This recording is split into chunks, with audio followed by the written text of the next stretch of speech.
There is nothing else in the world but the next move.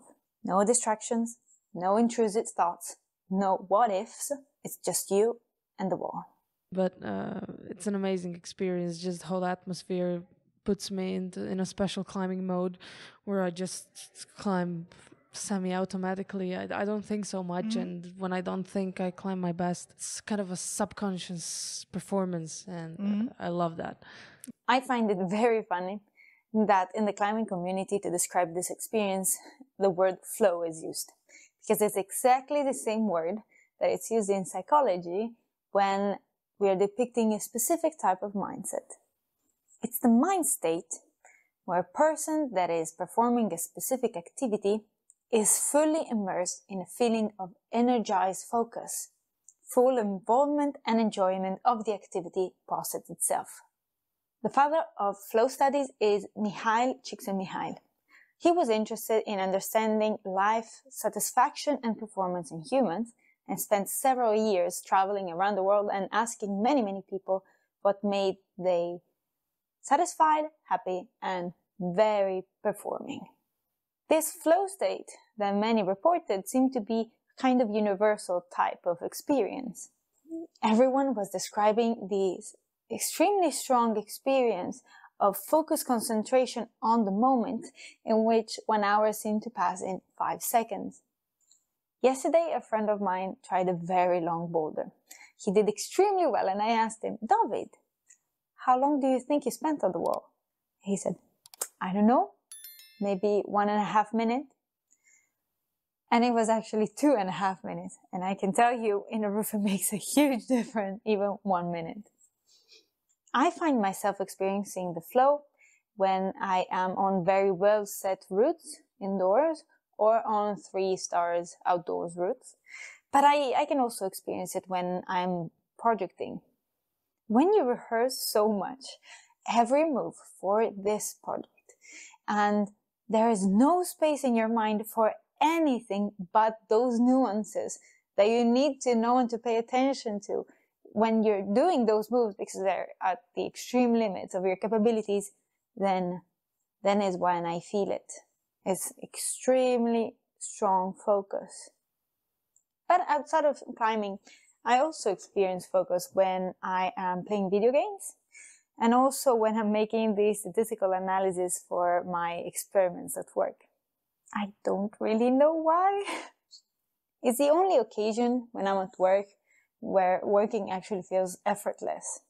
I'm just so curious to see what the data is showing, and I really like exploring and making the different analysis tests, the hypotheses that we were looking for. It's just a lot of fun. Maybe it is a lot about the curiosity, but also the anticipation. We spent months thinking about these different hypotheses and which models we use to test them and how to control for different factors.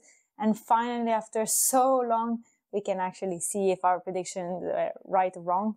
It's very, very interesting.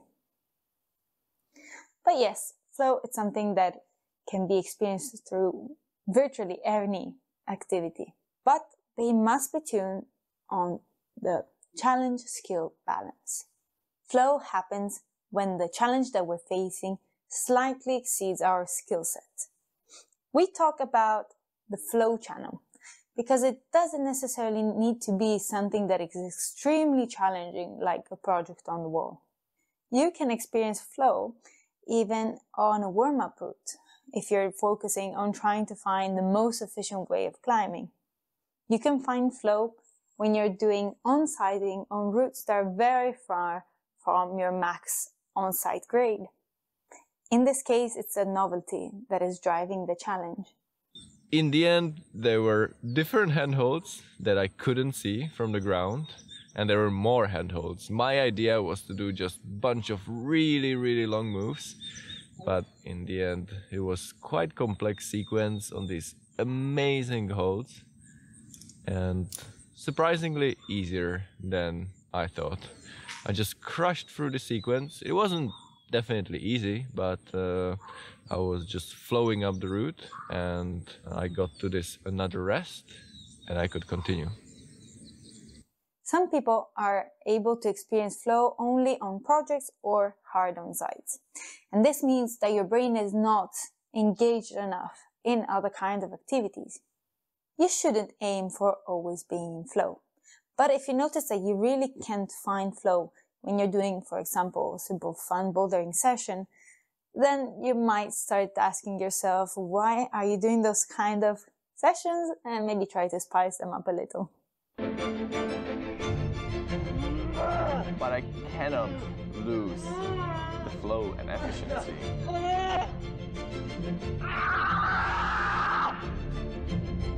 And it is something that I could lose easily climbing without a leg all the time.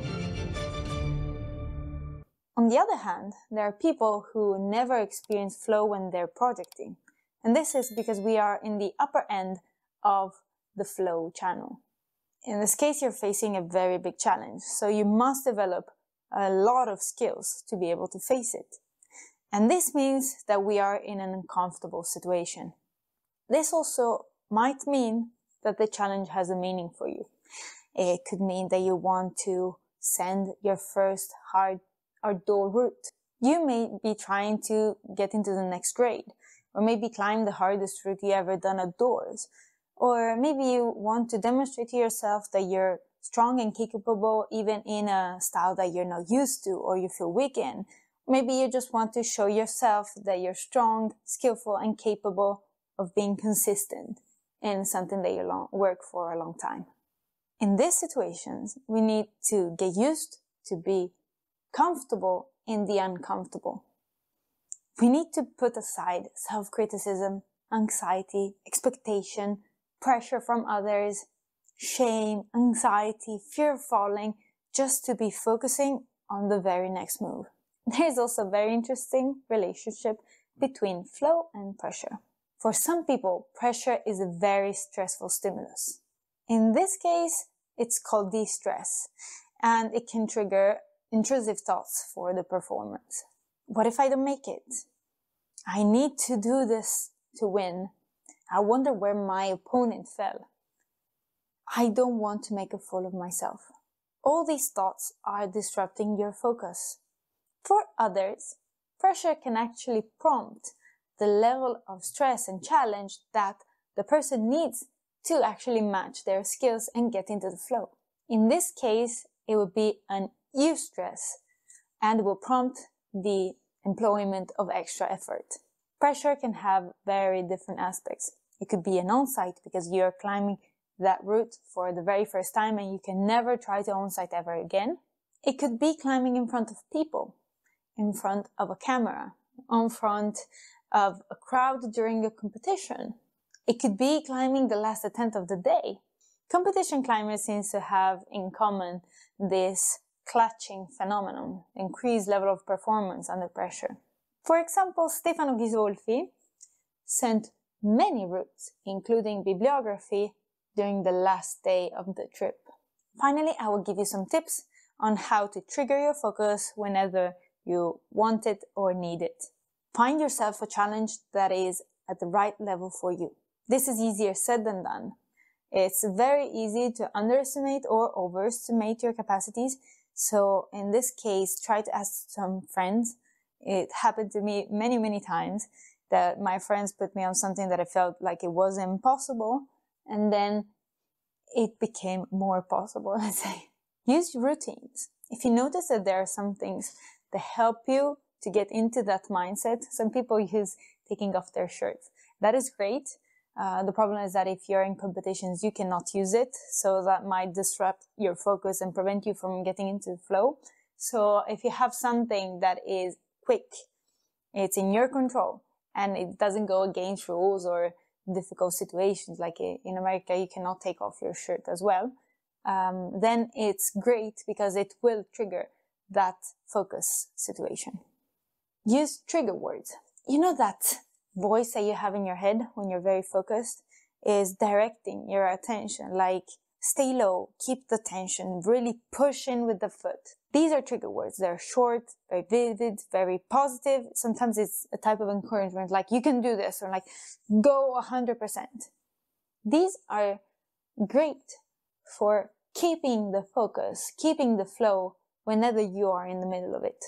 And this is linked to the next one, that is use imagery. Imagery is when you use your mental images to prepare yourself for the next moves. And this has shown to be very effective in the execution of the move, but it also improves a lot the focus.